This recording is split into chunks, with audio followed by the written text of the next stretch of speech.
The first light of dawn spilled over the Cascade Mountains, brushing the trees with gold.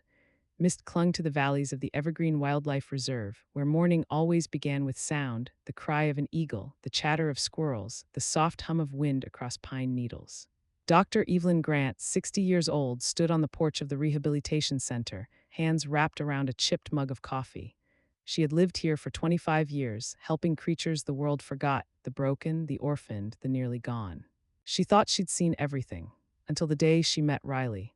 Riley was an 8-year-old German shepherd with kind eyes and a limp that made her gait uneven but proud. She had once been a search and rescue dog, the kind that found lost hikers and survivors after storms. Her handler retired her after a knee injury. Evelyn took her in, thinking Riley might enjoy a few quiet years in the forest. Instead, Riley became the heart of the reserve. She had a gentleness that drew every frightened creature toward her. Fawns followed her like shadows. Raccoon kits slept in her tail. Even the grumpy old owl in the barn tolerated her company. But nothing could prepare Evelyn for the day the rangers brought in 2 bobcat kittens. They were no bigger than the palm of her hand, eyes half open, bodies trembling, their fur still soft and spotted with baby fuzz. Their mother had been struck by a logging truck, leaving them alone in a den under a fallen tree. Evelyn worked quickly to warm them, her gloved hands trembling slightly. "Easy now, little ones, you're safe." Riley watched from her corner bed, head tilted. When Evelyn placed the kittens inside the warming box, Riley stood, limped over, and sniffed the air. "Curious, are you?" Evelyn smiled. But the moment Riley heard the weak mew of the smaller kitten, something shifted.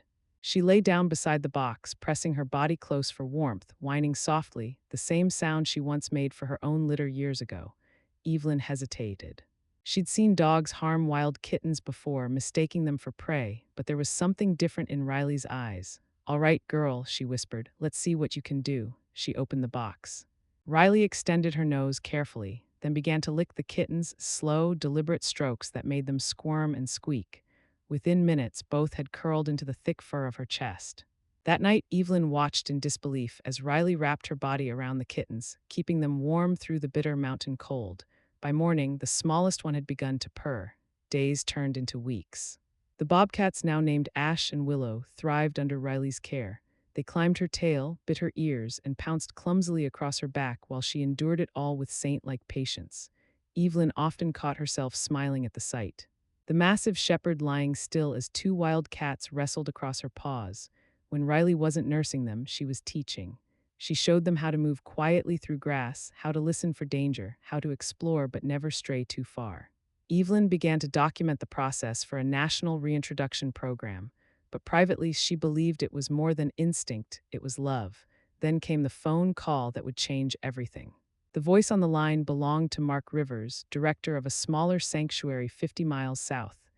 "Evelyn, I've got a situation I can't handle alone," he said, voice tight with worry. "A lioness named Zara, rescued from an illegal breeding farm. She just gave birth to 3 cubs. She's traumatized. She's rejecting them all." Evelyn's stomach dropped. "How many made it?" "2 are gone. The last one's fading fast." There was silence on the line. "Bring her," Evelyn said finally. "Bring her now." By evening, the cub arrived, wrapped in blankets, barely breathing. Her ribs showed through her golden fur. She weighed less than 3 pounds. Evelyn tried everything: warm fluids, gentle feeding, different bottles. The cub turned her head away each time, too weak to eat.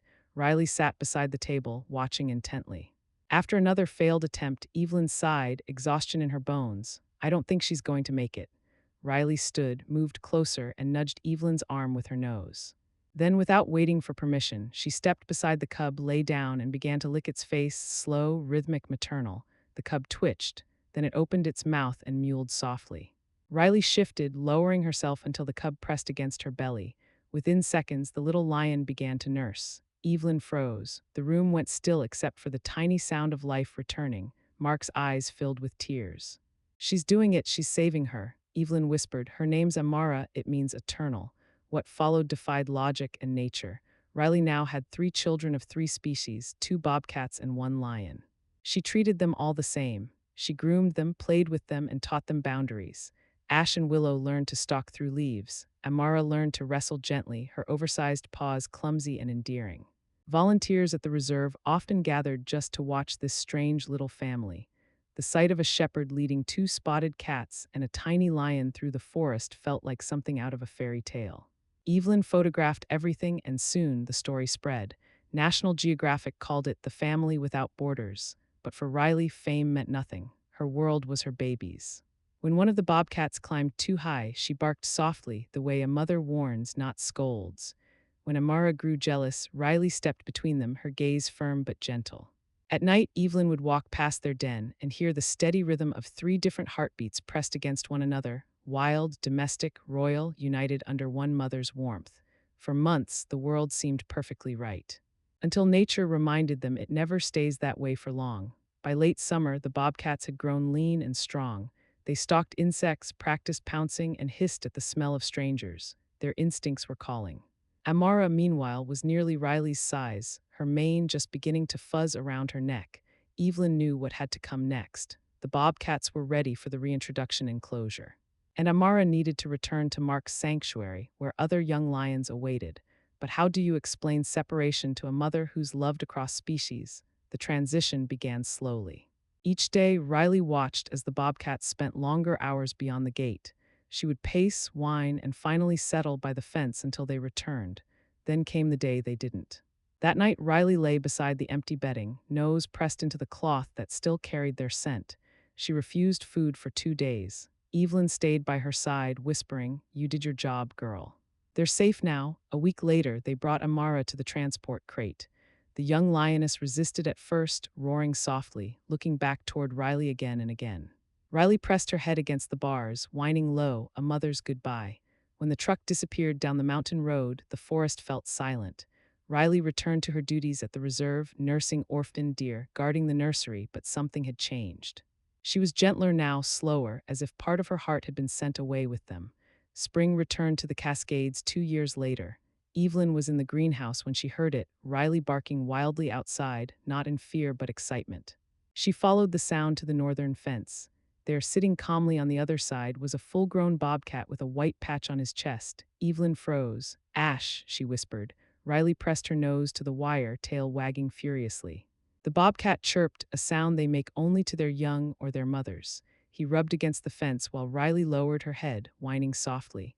They stayed like that for minutes that felt like forever, two souls remembering a bond beyond explanation. When Ash finally slipped back into the trees, Riley sat staring at the forest long after he was gone, but fate had one more miracle to give. A week later, Mark called. "You need to come down here," he said, voice trembling. When Evelyn and Riley arrived at the southern sanctuary, the air buzzed with anticipation. They walked toward a massive enclosure bathed in afternoon light. Inside, a lioness, enormous, golden, magnificent, lifted her head. It was Amara. The moment she saw Riley, the lioness rushed to the fence and began to chuff, a deep, soft sound lions make to greet family. Riley wagged her tail, pressed against the steel, and let out a sound Evelyn hadn't heard in years, a joyful cry between a bark and a whine. Amara lowered herself beside the fence, close as she could, grooming her paw, the exact gesture Riley used to teach her patience as a cub. For nearly an hour, they stayed that way, silent except for the wind. A lioness and a shepherd, two species the world swore could never understand one another, reunited by love. When Evelyn finally led Riley back to the truck, Amara followed the fence line until they disappeared from view. That night, Evelyn wrote in her journal, "They never forgot, not the scent, not the warmth, not the love." Riley lived for more peaceful years. She raised more orphans, foxes, fawns, even a wounded crane, but never again did she bond so deeply. When she passed one winter night in her sleep, Evelyn sat beside her, holding her paw until the heartbeat faded. News spread quickly. Messages poured in from people around the world who had followed Riley's story. But the most remarkable tributes came not from humans. The motion sensor cameras in the reserve captured two bobcats, one with a white patch on his chest, sitting by the same fence where Riley once waited. They stared toward the forest clearing for hours, then vanished. At Mark's sanctuary, Amara paced her enclosure that night, vocalizing softly into the dark. The next morning, she lay beside the gate, still and quiet, as if listening for footsteps that would never return. Evelyn cremated Riley, scattering her ashes in 2 places, half in the forest where she'd raised her strange little family, and half in Amara's enclosure, where the lioness brushed her muzzle against the drifting dust as if to say thank you. Months later, the Evergreen Reserve unveiled a memorial garden.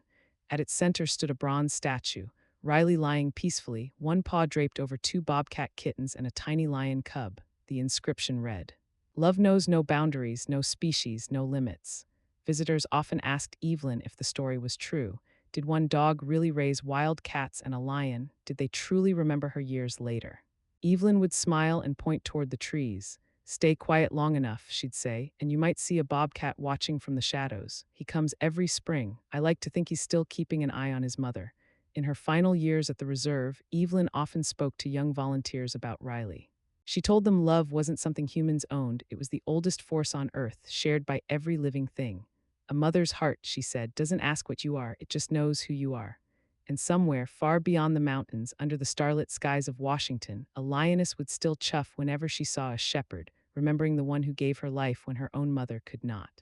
Because family, as Riley taught the world, isn't defined by blood or species. It's defined by the love that refuses to let go, even when everything else fades.